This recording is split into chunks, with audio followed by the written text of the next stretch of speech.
Dans un monde où beaucoup ont la sensation de sous-exister, il existe une solution simple et à la fois challengeante pour vivre une vie qui vaut la peine d'être vécue. Et cette solution, c'est jouer ta note.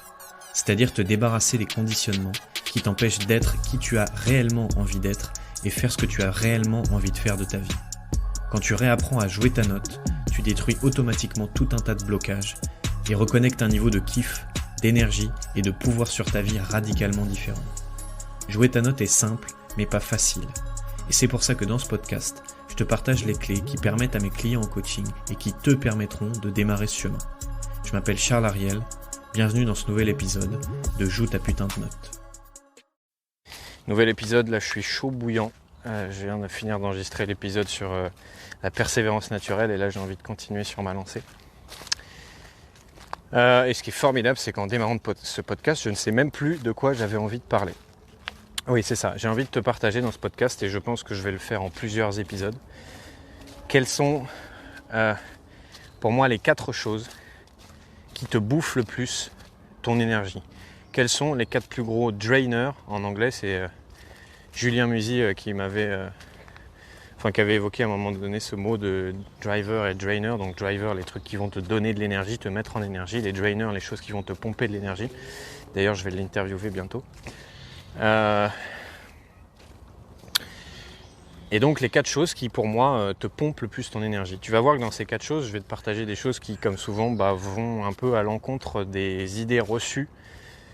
Parce qu'évidemment, spontanément, on pourrait dire mais non, mais ce qui te sape ton énergie, c'est quand tu dors pas assez, ou que tu dors mal, ou que tu manges mal, ou que tu ne bois pas assez d'eau, ou que tu as une carence en vitamine C, ou que voilà. Et évidemment, les idées reçues, c'est tout part de ton corps et de ta physiologie, et que donc c'est un problème physique, c'est un problème d'alimentation, c'est un problème d'hygiène de vie.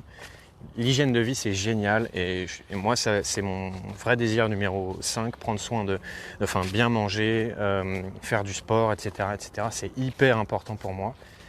Mais si tu commences à croire que c'est ça qui va vraiment te donner de l'énergie, que c'est la base de ton niveau d'énergie au quotidien, c'est juste un gros fake. Je t'invite juste à te poser la question là maintenant, tiens, est-ce que je connais des gens qui ont une hygiène de vie pas top, mais qui pour autant, tu les vois, mais ils rayonnent, ils envoient du steak, voilà.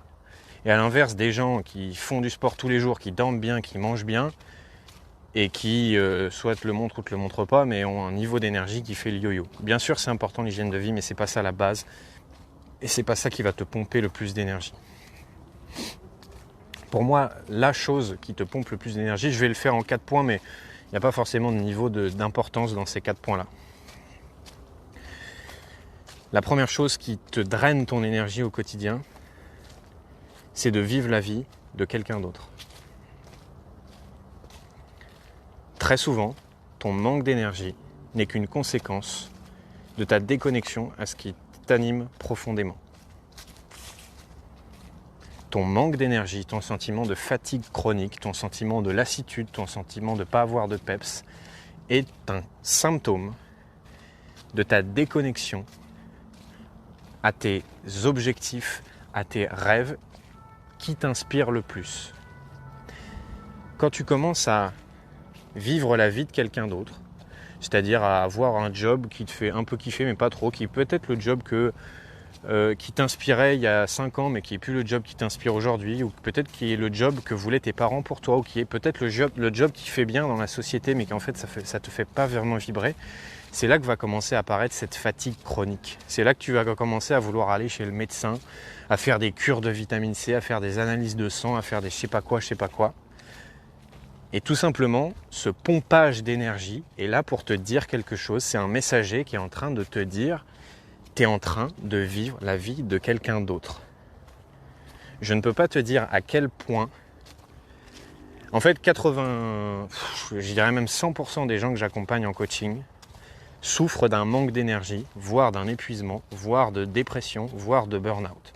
C'est-à-dire qu'ils viennent me voir et ils ont un niveau d'énergie bas, voire extrêmement bas. Et donc souvent ils ont testé plein de trucs, les trucs traditionnels, je te disais, l'hygiène de vie, aller voir un médecin généraliste, etc. etc. Et en fait, on ne travaille pas sur leur énergie. Je ne vais pas leur dire non mais prends tel complément alimentaire ou mange mieux ou ci ou ça. Ça c'est pas vraiment mon job. Ça peut m'arriver de parler de ça de temps en temps, mais c'est pas le principal de mon job. Par contre, le principal de mon job, c'est de rebrancher la personne à ce qui l'anime profondément, à ses vrais désirs, et qu'elle ait une extrême clarté sur c'est quoi ce qui t'inspire au plus haut point. C'est quoi qui, quand tu vas le faire, va te donner de l'énergie naturellement et intérieurement.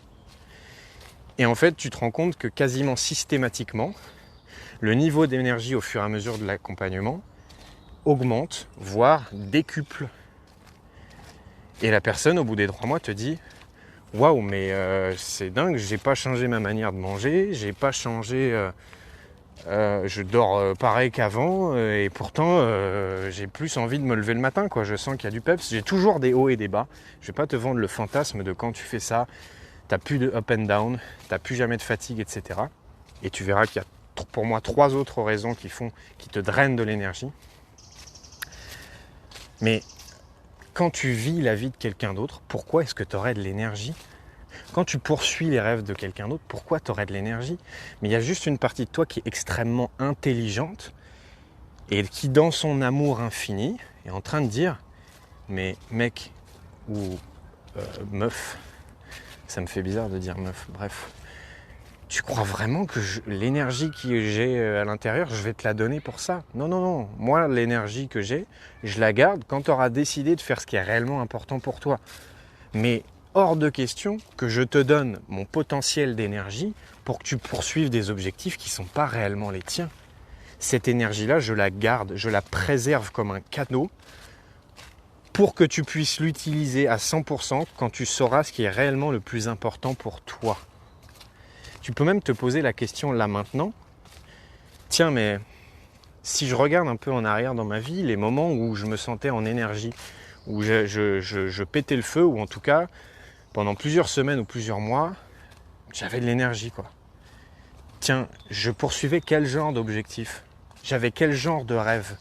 Je faisais quel genre de job ? Je faisais quel genre d'action au quotidien ? Est-ce que je faisais des actions qui étaient branchées à mes vrais désirs, ou est-ce que je faisais des actions qui étaient des objectifs qui me plaisaient un peu, mais pas tant que ça ? Quand tu commences à vivre la vie de quelqu'un d'autre, tu perds ton énergie.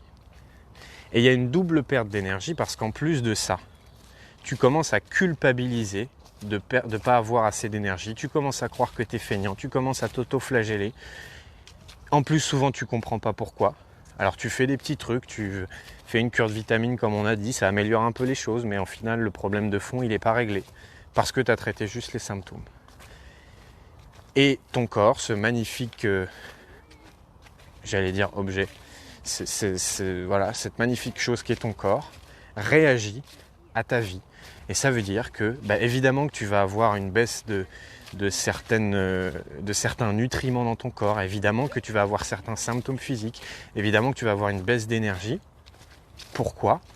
Parce que tu es en train d'essayer de vivre la vie de quelqu'un d'autre. Voilà, ça me plaît pour cet épisode de faire assez court. J'avais commencé la saison 2 avec des épisodes beaucoup plus longs qu'avant. Là, j'ai envie de te faire des épisodes un peu plus courts, en tout cas pour ce sujet-là. Donc, premier des 4 choses qui drainent le plus ton énergie, faire des choses qui ne sont pas réellement vers les choses qui t'animent profondément. Si jamais le contenu de ce podcast te plaît et que tu veux aller plus en profondeur, j'ai créé une série de 5 vidéos qui t'expliquent concrètement les étapes nécessaires pour que tu puisses réapprendre à jouer ta note. Il te suffit simplement de cliquer sur le lien qui est dans la description de ce podcast et tu recevras ce kit de 5 vidéos gratuitement. D'ici là, je te souhaite de jouer ta putain de note.